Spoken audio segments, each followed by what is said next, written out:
Got a shady spot in your yard where deer eat everything you plant? Hostas destroyed? Daylilies devoured? You're dealing with two of the toughest gardening challenges at once: deep shade and hungry deer. Did you know there's a plant that deer won't touch, blooms for 3 to 4 months when nothing else is flowering, stays evergreen year-round, and requires almost zero maintenance once it's established? It's called Hellebore, or Lenten Rose. And if you have shade and deer, this might be the most valuable plant you can add to your yard. I'm also going to show you 2 other deer-resistant shade plants that pair beautifully with hellebores. Let's talk about how to create a shady area that deer will actually leave alone.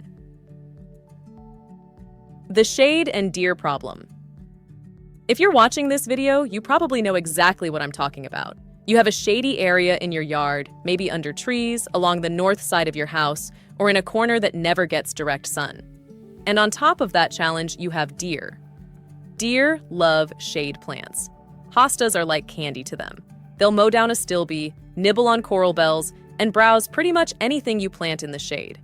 You can try repellent sprays, but those wash off with rain and need constant reapplication. You can try fencing, but that's expensive and often not practical for larger areas.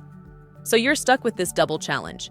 You need plants that thrive in low light and that deer won't eat. That's a pretty narrow list. Most advice you'll find online suggests the same few plants, and half of them don't actually work. What you need are plants that deer genuinely avoid, not because of a spray you applied, but because the plants themselves have characteristics that make deer say, no thanks. And those plants need to thrive in shade, not just tolerate it. That's where Hellebore comes in. Meet Hellebore Lenten Rose. Hellebore, commonly called Lenten Rose, is an evergreen perennial that deer actively avoid. And when I say actively avoid, I mean deer can sense that this plant is toxic and they stay away from it. It's not that deer might leave it alone if they have other options, they genuinely don't want to eat it. But here's what makes Hellebore special beyond just being deer resistant. This plant blooms for 3 to 4 months, starting in late winter, usually February in warmer zones, March in colder areas, and continuing through April or even into May. When everything else in your garden is still dormant and brown, Hellebores are putting on a show with nodding rose-like flowers in shades of white, pink, purple, and even almost black burgundy. The flowers themselves are beautiful, but what really makes Hellebore valuable is the evergreen foliage. These are glossy, leathery, deeply lobed leaves that stay green year-round in zones 6 through 9. In colder zones, the foliage may die back in winter, but it comes right back in spring, so you get visual interest 12 months a year, not just during bloom season. Hellebores thrive in partial to full shade. In fact, they prefer it. Too much sun can scorch their leaves. They're particularly valuable for dry shade, that challenging area under mature trees where the soil is dry and depleted and most plants struggle. Hellebores, once established, are drought-tolerant and will grow in those difficult spots where almost nothing else will. They're hardy from zones 3 through 9, which covers most of the United States. And here's the maintenance requirement. In late winter, you trim off the old tattered leaves from the previous year as the new growth emerges. That's it. That's the entire annual maintenance. No deadheading needed. No fertilizing required after the first year. No staking. You plant it and then you leave it alone. Hellebores also self-sow. They'll drop seeds around the mother plant and seedlings will appear naturally. You can dig up those seedlings and move them around your yard to create larger colonies. Within a few years, you can have substantial clumps that look like you invested heavily when really the plant just did the work itself. One thing to know, Hellebores don't like to be moved once they're established. When you plant one, choose its location carefully because it's going to be there for decades. They can be a little slow to get going in the first couple years. There's a saying that they sleep, creep, then leap. But once they establish their root system, they take off and become one of the most reliable plants in your shade garden. How to plant Hellebore. Planting Hellebore is straightforward. Choose a spot in partial to full shade. Morning sun is fine, but protect them from hot afternoon sun. In northern zones, they can tolerate more sun.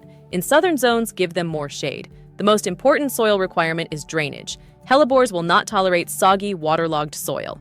If your soil is heavy clay, amend it with compost to improve drainage. They prefer soil that's neutral to slightly alkaline, but they're fairly adaptable.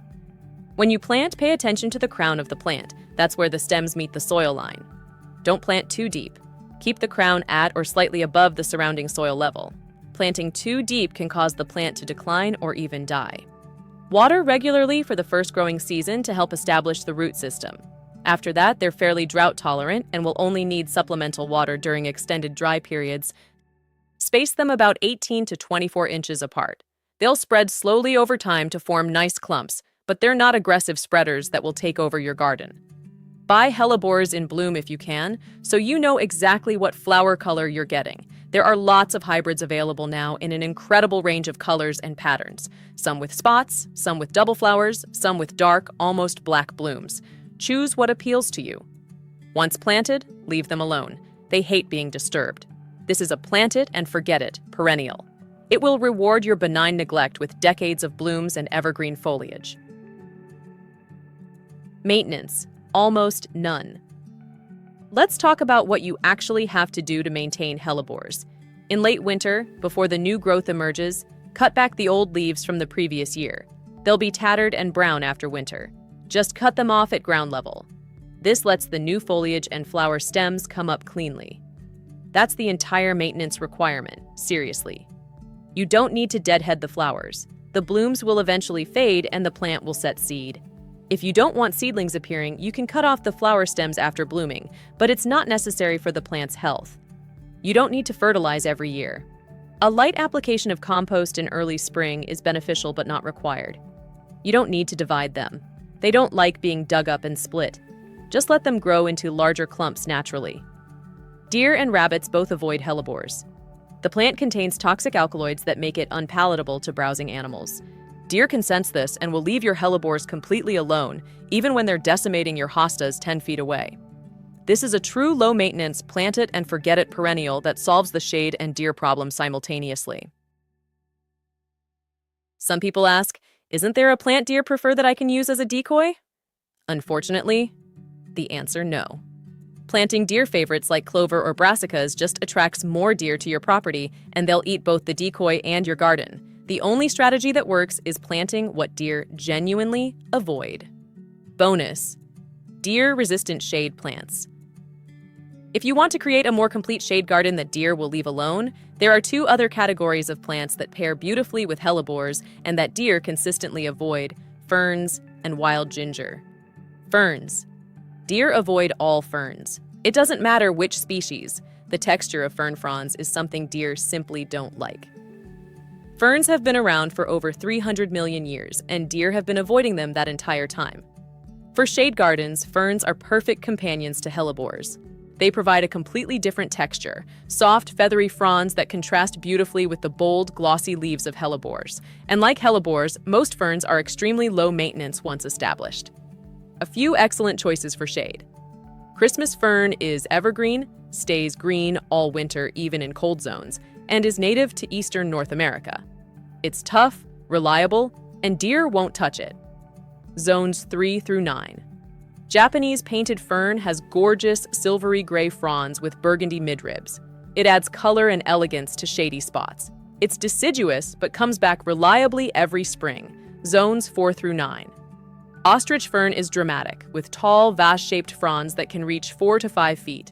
It's perfect for creating a lush, layered look in moist shade, native and deer-resistant. Zones 2 through 8. Lady fern has delicate, lacy fronds and a graceful arching habit. It's adaptable to a range of shade conditions and is one of the easiest ferns to grow, native and reliable. Zones 3 through 8. Autumn fern has copper-colored new growth that matures to glossy green. It's semi-evergreen in warmer zones and adds warm tones to the shade garden. Zones 5 through 9. All of these ferns prefer moist, organically rich soil and partial to full shade.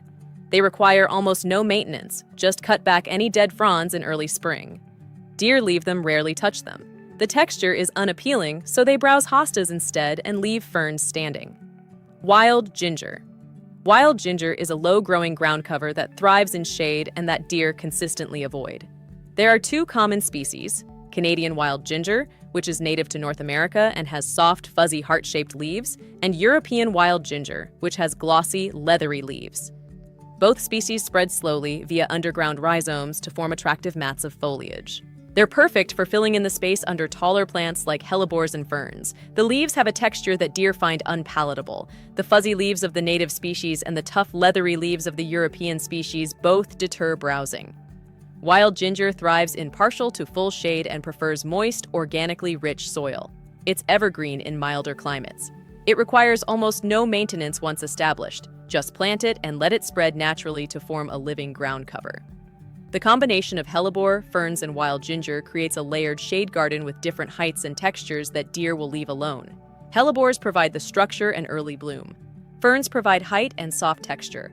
Wild ginger fills in the ground level. All three are low maintenance, and all three are genuinely deer resistant. The bottom line. If you're dealing with shade and deer, you don't have to give up on having a beautiful garden. You just need to choose plants that work with both challenges instead of fighting against them. Hellebore, or Lenten Rose, is the star of the deer-resistant shade garden. It blooms for months when nothing else is flowering. It's evergreen. It requires almost zero maintenance, and deer genuinely avoid it. Pair it with ferns for height and texture, and add wild ginger as a ground cover, and you've created a shade garden that's beautiful, low maintenance, and actually deer-proof. Plant these once, give them a year to establish, and then enjoy them for decades. That's gardening that works with nature instead of constantly fighting it. If you found this helpful, I'd appreciate it if you'd like this video and subscribe to American Healthy Habits for more practical, research-based solutions for your yard and home. And drop a comment. What's your biggest challenge with shade or deer? I read everyone. Thanks for watching and happy planting.